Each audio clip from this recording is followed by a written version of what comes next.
Can you share some numbers about the market here in Israel? So how many families, I don't know, what's this amount of debt? How many families can't make ends meet what do you work with? So 1 in 2 Israelis in 2018, I think the number is from, it was in overdraft in the last year, which means in minus, which means that they're that they're essentially paying a loan that they just signed when they opened their bank account.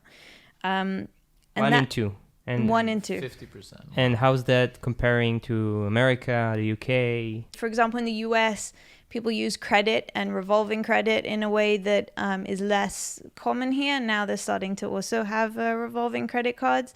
And so, can you break that down a little bit for yeah, us? so in the US, for example, you can you can pay a credit card, you can buy stuff on a credit card, and then you don't have to necessarily pay your entire balance every month, which is something that you don't have in Israel. In Israel, you have sort of a delayed debit, which means everything that you swipe this month is going to come out of your account next month.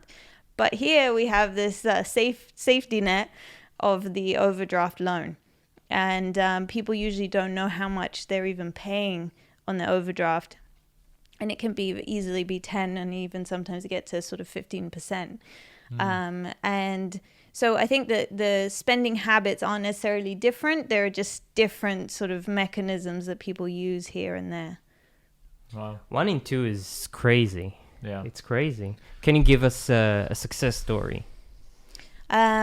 Yeah, one of my favorite stories is a girl called Shachal, who's very proud that we tell her story, who actually met one of our team members, Itai, and he convinced her to join. And at that point, she had 50 shekels in the bank, and it was the end of the month, and she would get every month to down to zero, and then paycheck would come in, and that was sort of how she was living. And just by connecting and understanding how much money she had to spend each month, she started immediately to leave some money aside by at the end of each month. And after a few months, she realized that she could start Itai told her, you can start moving money to a savings account. So she started a direct debit to a savings account. And she started to build herself sort of a safety net. And then she decided she wanted to go back and finish her high school education, which she didn't finish. And so in order to do that, she would have to change jobs because her job was a daytime job, and she would need to sort of get a job in a restaurant or something that she could do while she was back at school.